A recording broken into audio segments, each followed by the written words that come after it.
Hello viewers, good evening. This is Anand and you are watching English Monster. My dear viewers, in this short video we are going to learn one of the most endearing phrase today. All right. So the phrase is have no right or have no any right. Okay तो आज की इस video में जो है हम लोग सीखने जा रहे हैं एक खूबसूरत और प्यारा फ्रेज, ठीक है, जो है आपका हैव नो राइट या have no any right, which means कोई अधिकार नहीं है या कोई हक नहीं है। जनरली जो है आप अपने वाक्यों में अक्सर, ठीक है, whenever somebody touches your cell phone, alright, जब भी कोई आपका सेल फोन टच करता हो, गैलरी तक एक्सेस करता हो पहुंचने का, तो आप ऐसा कुछ बोलते होंगे कि वो आपको वहां जाने का कोई हक नहीं है, आपको गैलरी से छेड़खानी करने का कोई हक नहीं है। अगर कोई कुछ करता है तो आप ऐसे जो है फ्रेज आप यूज करते हो। तो आज इसी का यूज जो है हम लोगों को सीखना है। Alright, so let's see, I have already written over here, मैं यहाँ पर लिखा हूँ। आप दो तरह से जो है आप इनको यूज कर सकते हैं, हैव नो राइट और हैव नो एनी राइट। कोई हक नहीं है, कोई अधिकार नहीं है। Is it clear? ये फ्रेज जब आपकी हिंदी में आए तो आप वहाँ पर अपने वाक्य में हैव नो राइट का यूज कीजिए। यहीं पर अगर थोड़ा सा हम लोग है को चेंज कर दें और था के सेंस में लेकर चले जाएं, ठीक है, तो सिंपली आपको करना है had no right. Is it clear? लेकिन वी विल डिस्कस लेटर, हम लोग बाद में डिस्कस करते हैं इसके बारे में। सबसे पहले देखते हैं हैव नो राइट को एक्चुअली में। सी, यहाँ पर मैंने यूजेस भी लिखा है आपको, यू नो व्हाई। अक्सर जो है जब भी आप कोई रूल्स पढ़ते होंगे, ठीक है, तो जनरली जो है आपको बताया जाता है कि इसका ये सिंबल है, जब भी ऐसा आपके वाक्य में मिलेगा तो आप यूज करो। I don't think so that कि अगर आप किसी रूल्स के पास ऐसे एक्सेस करोगे तो आप कामयाब हो जाओगे। It is just because think for while. आप प्रेजेंट इंडेफिनिट में शुरू से ही हम लोग को क्या मिलता है कि at the end of Hindi word, ठीक है, ता ते ती लगा होगा, तो वो वाक्य जो है प्रेजेंट इंडेफिनिट में होता है। I don't think so, it is just because अगर हमें प्रेजेंट इंडेफिनिट के बारे में जानना है तो उससे ऊपर उठकर सोचना पड़ेगा और वहाँ तक, उसके फाइनल तक जो है हम तभी पहुँच सकते हैं when we come to know the uses of present indefinite, कि किस किस रेंज में, किस किस डायरेक्शन में हम लोग प्रेजेंट इंडेफिनिट यूज करते हैं, और उस वक्त आपके हिंदी का जो वाक्य तातेती है वाक्य में हो या न हो। एग्जाम्पल, जैसे अगर यही सेंटेंस जो हम लोग बनाने जा रहे हैं इसमें कहीं पर भी तातेती नहीं है, but you won't believe that कि ये रूल्स जो है आपके प्रेजेंट इंडेफिनिट का ही है।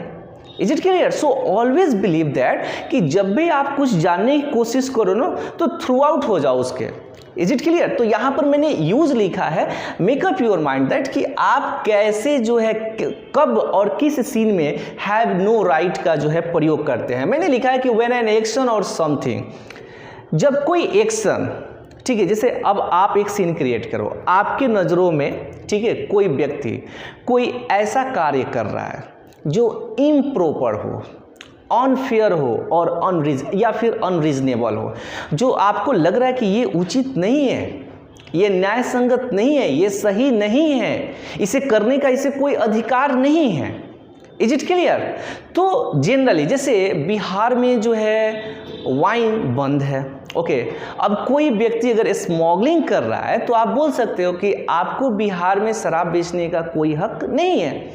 आप जानते हो कि ये एक इम्प्रॉपर एक्शन हुआ, अनफेयर एक्शन हुआ, तो वहाँ पर आप हैव नो राइट या हैव नो एनी राइट का क्या करते हैं, प्रयोग करते हैं। एक छोटा सा स्ट्रक्चर मैंने प्रेजेंट के ऊपर जो है फॉर्म किया है, जो है आपका सब्जेक्ट प्लस हैज़ और हैव। आई होप कि आपका टाइम क्लियर हो गया। हैज़ हैव जैसे ही यूज होंगे दैट इज डैम श्योर कि आपका प्रेजेंट टेंस है। यहाँ हैज और हैव का मतलब मैं आपको बता दूं कि आपका सब्जेक्ट सिंगुलर भी हो सकता है और प्लूरल भी हो सकता है। Singular stands for one, plural stands for two और मोर देन टू। ऑलराइट, तो जब भी आपका सब्जेक्ट एक हो, जिसकी संख्या एक हो, ठीक है, एक्सेप्ट आई, तो वहाँ पर हैज़ यूज कराइए। और अगर आपकी सब्जेक्ट की संख्या एक से ज़्यादा हो या फिर कोई ऐसा प्रोनाउन जिसमें संख्या मतलब जो है 2 या 2 से ज़्यादा हो तो वहाँ पर आप हैव यूज करिए। Is it clear? उसके बाद से नो राइट, क्लियर? उसके बाद से तो यहाँ तक का जो है आपका सेंटेंस में जो है ना ये तैयार हो गया कि किसको आप बोल रहे हैं कि हक नहीं है। यहाँ तक आपका क्लियर हो गया। जैसे आई हैव नो राइट, मुझे हक नहीं है, मुझे अधिकार नहीं है। यू हैव नो राइट, आपको अधिकार नहीं है। वी हैव नो राइट, हम लोगों को अधिकार नहीं है। रानी हैज़ नो राइट, रानी को अधिकार नहीं है, ठीक है, या रानी को हक नहीं है। योगी हैज़ नो राइट, जोगी को अधिकार नहीं है। India has no right, India को अधिकार नहीं है। तो यहाँ तक तो हमारा किसके पास अधिकार नहीं है। अब यहाँ पर आप 2 प्लस वर्ब 1 देख रहे हो। यस्टरडे आई टोल्ड यू, कल मैंने आपको बताया था 2 plus verb 1 stands for infinitive. Is it clear? ये इन्फिनिटिव है। अब इनका रोल यहाँ पे आपके वाक्य का कौन सा वर्ड आएगा? So make up your mind that कि यहाँ पर वो वर्ड आपको रखना है, टू से उसको जोड़ना है जब आपको बताना हो कि किस चीज का अधिकार नहीं है, ठीक है। तो जैसे मैंने यहाँ लिखा है कि आपको मेरे पर्स से पैसा निकालने का हक नहीं है। ओके, तो किस चीज़ का हक नहीं है? पैसा निकालने का। तो यहाँ पर आ जाएगा। और वैसे भी मैं अक्सर अपने वीडियो में बोलता हूँ कि जहाँ पर 2 प्लस वर्ब 1 आ जाए उसमें एक वर्ब आएगा और उस वर्ब का लास्ट वाले जो लेटर होंगे ना वो ना ने नी होंगे। क्या होंगे? ना ने नी। ओके, और अगर कोई बाद में इन्फिनिटिव के साथ कोई और वर्ड आते हैं तो must place at the end. Okay, अंत में उसको डालिए। तो यहाँ पर देखिए, आपको मेरे पर्स से पैसा निकालने का हक नहीं है। अब जैसे मैंने आपको बोला या सामने वाले को बोला, तो आपको के लिए हम क्या यूज कर लेंगे? यू। ओके, यू सिंगुलर और प्लूरल दोनों का रोल निभाता है, बट रिमेंबर दैट कि हमेशा प्लूरल वर्ब लेता है। कौन सा वर्ब लेता है? Plural verb. ओके, तो यहाँ पर प्लूरल क्या है आपका? हैव। तो यू हैव नो राइट, ये तो हो गया आपका कि आपको कोई हक नहीं है या आपको हक नहीं है, ठीक है। डोंट गेट कंफ्यूज दैट कि एनी और no, not to confuse. Okay, you have no right, किस चीज का? तो पैसा निकालने का, तो टू टेक मनी, ठीक है। ओके, यहाँ फ्रेजल वर्ब भी आप यूज कर सकते हैं, take out. You have no right to take money, कहाँ से? तो मेरे पर्स से, फ्रॉम माई पर्स।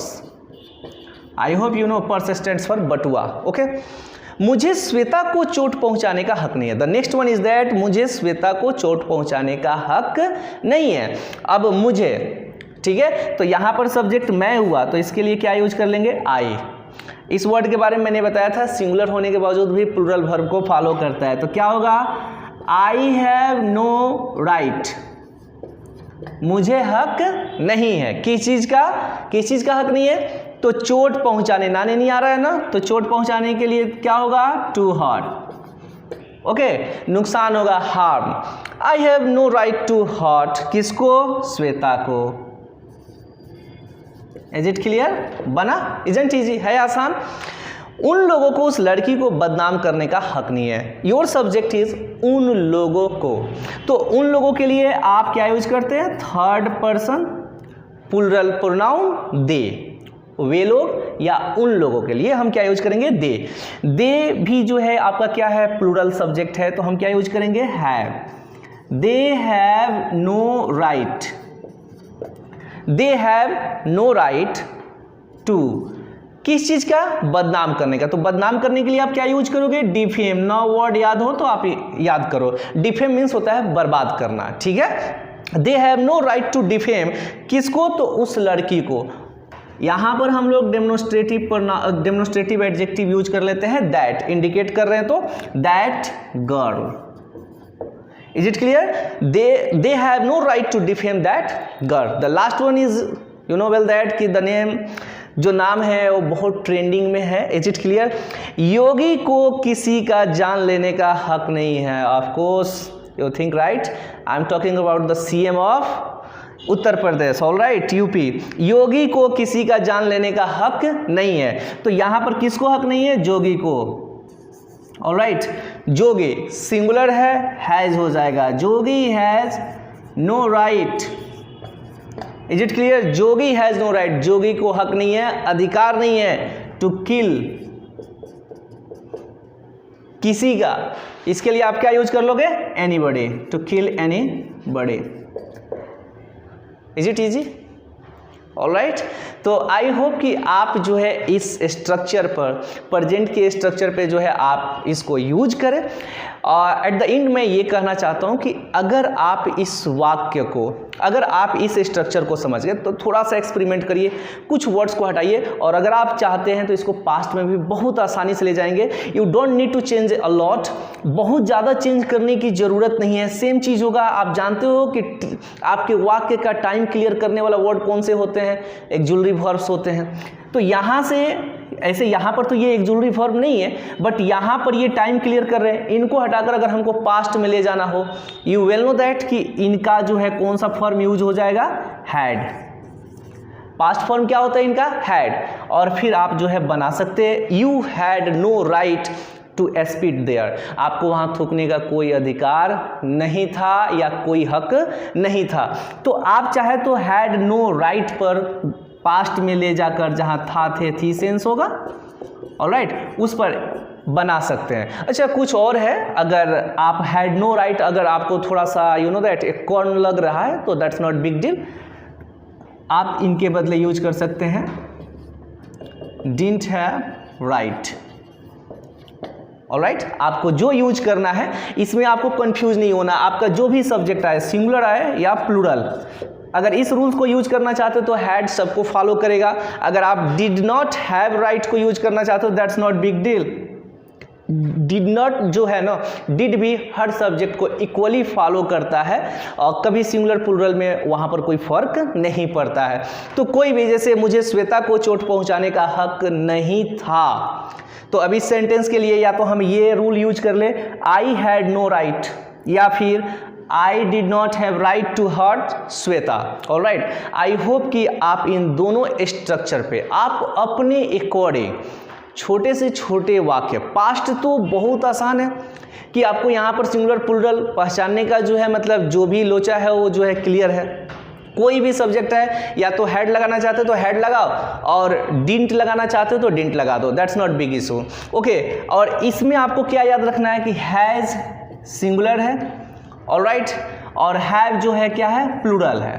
तो इसके ऊपर जो है छोटे छोटे सेंटेंसेस आप बनाने का जो है कोशिश करो, अपना सेंटेंसेस, ठीक है। जैसे आपको क्वेश्चन पूछने का कोई हक नहीं है, आपको ऐसा मूर्खतापूर्वक क्वेश्चन पूछने का जो है, ऐसा क्वेश्चन पूछने का कोई हक नहीं है, ठीक है। आपको मेरे पास आने का कोई हक नहीं है, आपको मुझसे सवाल करने का कोई हक नहीं है, आपको इस देश में बम प्लांट करने का कोई हक नहीं है। ऐसे जो भी आपके दिमाग में सेंटेंसेस आ रहा है, जहां पर आप देख रहे हो कि सामने वाले जो एक्शन कर रहा है वो इम्प्रॉपर है, अनफेयर है या फिर अनरीजनेबल है, तो वहां पर आप इस सेंटेंस को जो है यूज करेंगे। और वैसे छोटे छोटे सेंटेंस को कलेक्ट करिए, राइट डाउन, पेन डाउन, उनको लिखिए और ज़्यादा से ज़्यादा प्रैक्टिस करिए। एंड वन मोर थिंग्स, जितना ज़्यादा हो सके इसको बोलने की कोशिश करें। Is it clear? तो आगे भी जो है एक और खूबसूरत रूल के साथ हर रोज मिलते रहेंगे अब। Alright, till then bye and enjoy yourself.